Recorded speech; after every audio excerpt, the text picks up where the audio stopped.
There are no right or wrong mastering chains.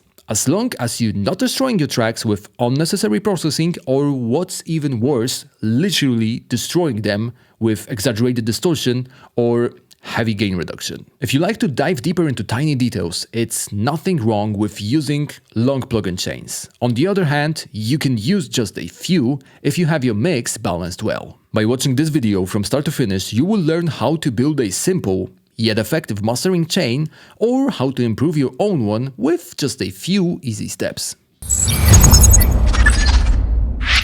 I usually start my chain with glue compression. Obviously, it's nothing wrong with starting with EQ if you want to control the tone first. That's why I will use this VCA Vertigo emulation. By analyzing and referencing different tracks, which is a very crucial part in mastering, I can clearly hear that the common thing in synthwave is less contrast between low and high end, and that makes it easy to evenly apply compression. I'm using higher ratio and moderate gain reduction. To set attack and release times, you need to kind of feel the vibe and set them to breathe with track tempo. Slower attack is great for emphasizing punch, while faster keeps mix a little bit tighter and controlled.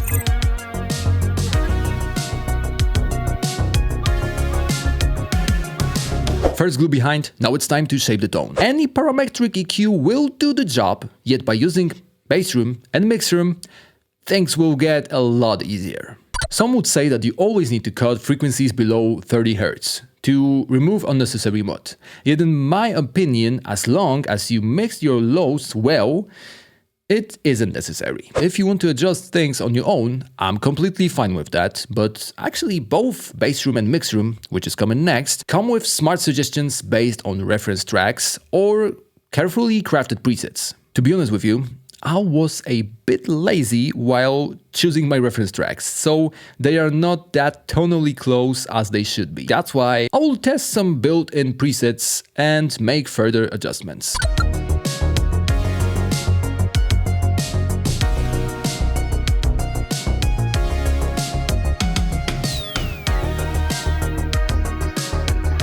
With low frequency range done, let's move to the rest of spectrum by using mix room in similar manner. As you can see, presets suggest to boost above 10 kHz, and that's due to the radio polish this frequency gives. However, this can cause vocals and cymbals to be a little bit too harsh.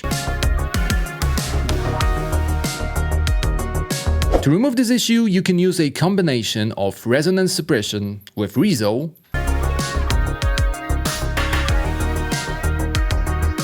and removing sibilance with de-esser.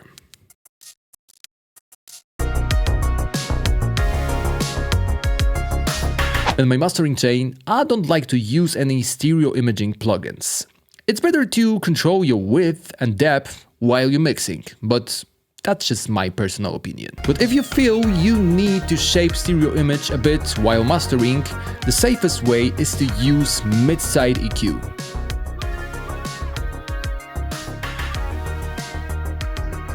The one trick that works for me on certain mixes is introducing harmonics in the side mids. That can easily be done by filtering mid-range in Animate, changing mode to side and dialing just a little bit of saturation.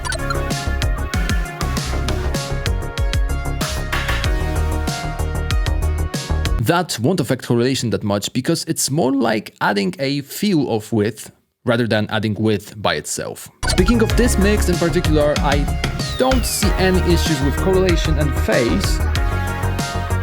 Plus, with a retro sounding track like this, slightly narrower sound actually fits well. I'm always adding harmonics for one of two or both purposes. They help to create illusion of that vintage analog warmth and add loudness with excitement, which helps to translate your mix on smaller systems. For the first purpose, use some kind of tape or tube emulation, and for the second one, you can try advanced distortion like Ignite in Animate. If you're using a deep sub or 808, try focusing harmonics on the low end with a filter slider. By playing with threshold, attack and release settings, you can catch the bass sound even more to not affect high frequencies and prevent the whole track from being overly distorted. We are getting close to the end of the chain, and if you feel like all of those adjustments affected dynamics a little, you can use another compressor. My favorite is this dedicated for mastering Shadow Hills mastering compressor, but obviously you can use a transparent or a little bit of characteristic compressor of your choice. It is also a good time to decide how loud you want to be. Usually, after all of those adjustments, you should be able to get a healthy LUFS level of -9, -10. If you need to get louder, consider using 2 limiters or clipper and limiter combo. Long story short, by dividing reduction into 2 processors, you can save the second one from dealing with all peaks. That results in greater margin to push the signal. If you're not familiar with how our limiter works, I have a dedicated video about it. But don't worry, the idea is really simple. Choose your preferred loudness level or streaming medium. Let it analyze your signal and follow the suggestions.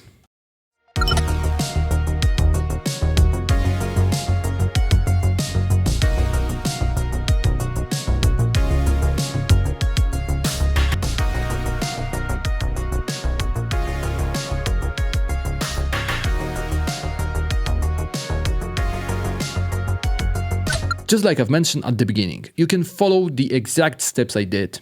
Make it simpler or more complex if you want to work on some details. The point here is that mastering should be focused on polishing your mix rather than fixing some issues inside your mixdown. Make sure to leave a like if you learned something new. The video I've mentioned about using limiter and advanced limiter settings is linked down below. Till the next one.